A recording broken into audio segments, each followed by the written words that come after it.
नमस्कार, आदाब। मैं हूं मौज़म खान और आप देख रहे हैं यूथ कनेक्शन। आज हमारे साथ स्टूडियो में मौजूद हैं गुलाम मोहम्मद नबी आज़ाद साहब, जो सामाजिक मुद्दों को लेकर लगातार प्रशासन से जंग लड़ते रहते हैं। बहुत बहुत स्वागत है आपका गुलाम नबी आज़ाद साहब हमारे स्टूडियो में।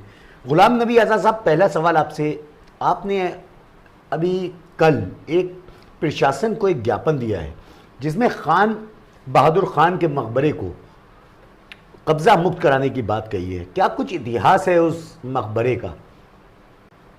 देखिए, सबसे पहले तो मैं आपके चैनल के माध्यम से आप सभी का स्वागत करता हूं और जितने भी देखने वाले उनको भी बहुत बहुत बधाई देता हूं।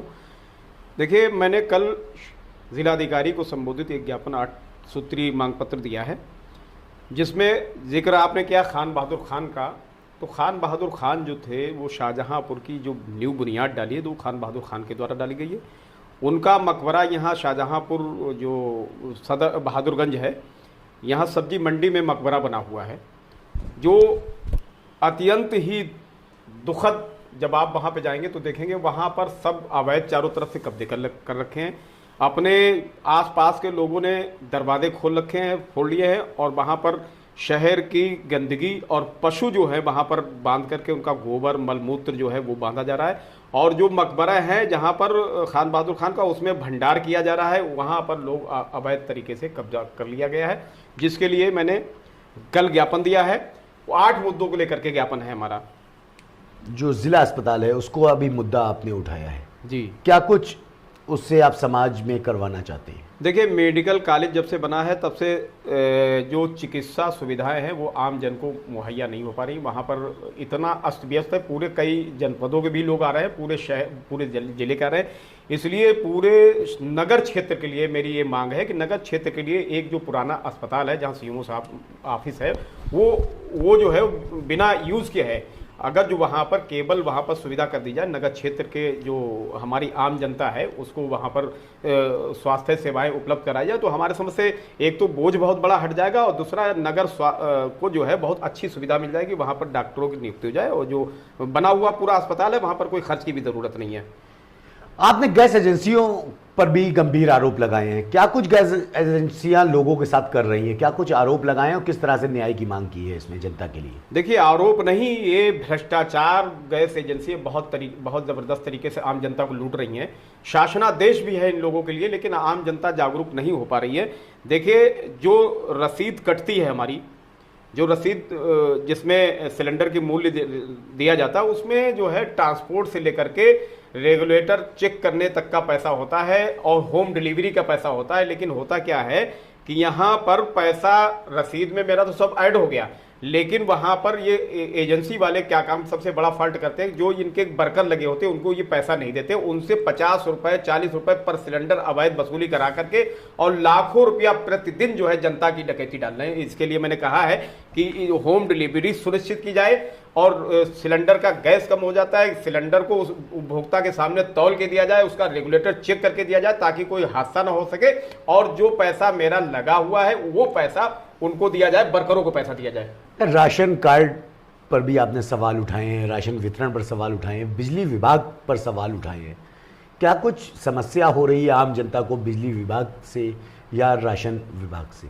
देखिए, राशन का मसला यह है कि इसमें भी बहुत बड़ा घोटाला है और हम तो समझ रहे हैं कि इसमें राजनीतिक तंत्र भी और अफसरशाही दोनों चीजें मिली हुई, इसलिए कि जब जहां से जिस डिपो से गल्ला चलता है, कोटेदार एक लेने जाता है तो उसको गल्ला कम मिलता है, वहां उसको पर कुंटल वहां भाड़ा देना पड़ता है एक्स्ट्रा। उसके बाद वहां से जब लेकर के आता है, जब अपने गोदाम तक लाता है, उसका ट्रांसपोर्ट का खर्च उससे जाता है। उसके बाद में जो सप्लाई इंस्पेक्टर क्षेत्रीय अधिकारी होता है वो केवल रजिस्टर पे साइन कराने के 1000 रुपया उनसे लेता है। तो मैं जानता हूं कि ऊपर से वो चल रहा है, इसलिए वो कोटेदार भी अपनी मनमानी करता है।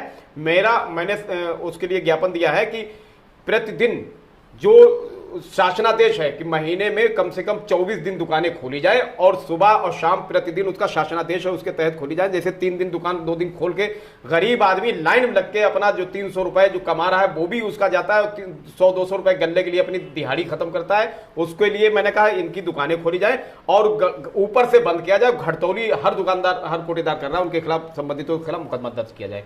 बिजली विभाग तो चोरी की चेकिंग करता है सीढ़ियां लगाकर, उस पर भी आपने सवाल खड़े किए। देखिए, बिजली विभाग में एक विजिलेंस टीम बना रखी है, और होता क्या है, इनको फैक्ट्री नहीं दिखती है, वहां से सूटकेस इनको मिलते हैं।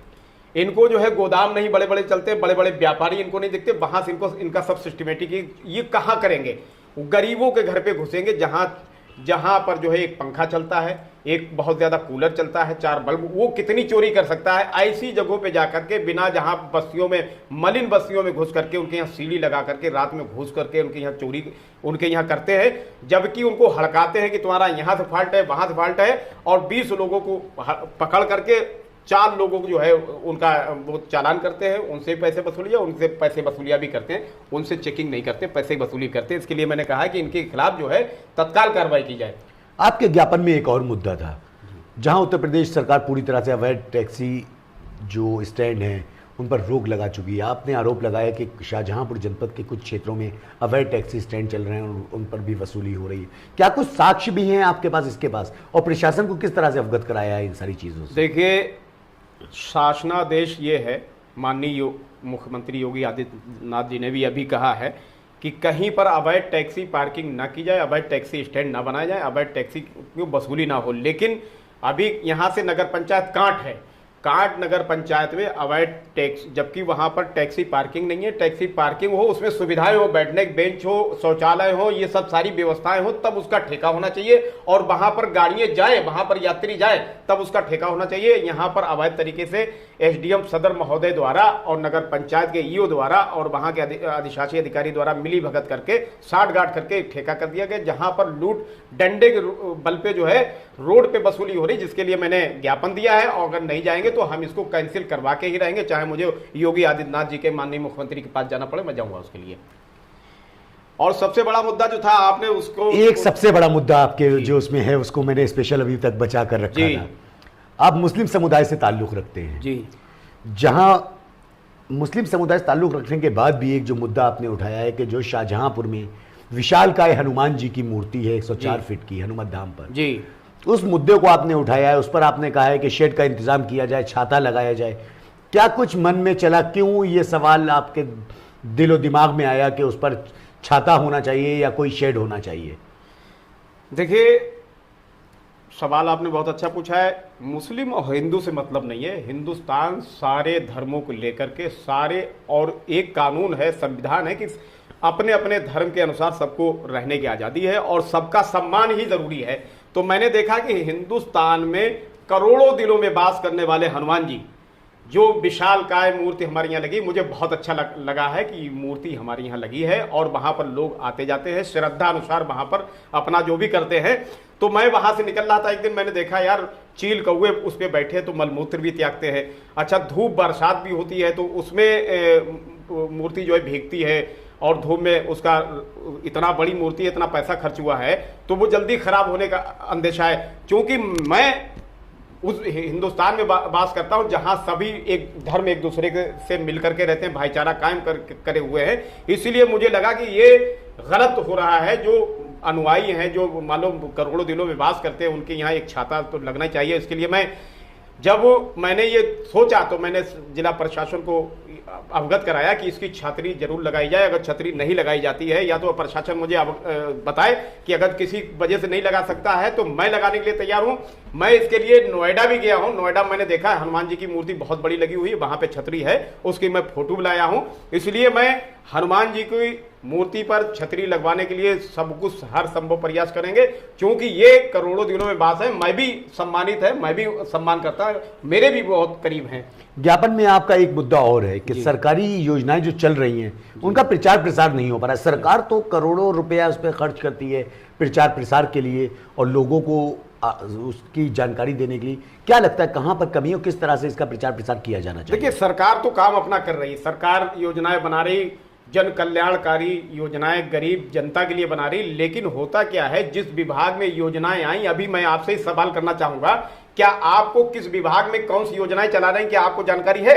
जबकि आप जागरूक हैं, मैं भी जागरूक हैं, मुझे नहीं पता है, आम जनता को कैसे पता चलेगा? उसके लिए मैंने सवाल किया है और प्रशासन से मैंने मांग की है कि जो भी जिस विभाग की हो अपने विभाग का हर चीज, जैसे अभी मैं अपनी दुकान में बैठता हूं तो मैं अपनी अपनी चीजों को बताता हूं कि ये मेरी ये चीज फायदे वाली, ये चीज फायदे, तो वो विभाग जो सरकार द्वारा बनाए गए हैं उनका दायित्व बनता है कि जा करके जनता के बीच में जाए कि देखिए सरकार द्वारा ये योजनाएं चलाई जा रही है, ये पात्रों के लिए है, और कैंप लगाया जाए मोहल्ले बार गांव बार जाके जो है गरीब जनता जो है वहां ऑफिसों के चक्कर ना बनाए, लगाए, वहां चौपाल लगा करके उनके पात्रता आधार पे चेक करके उनके तत्काल उनकी जो है योजनाएं को लाभ दिया जाए।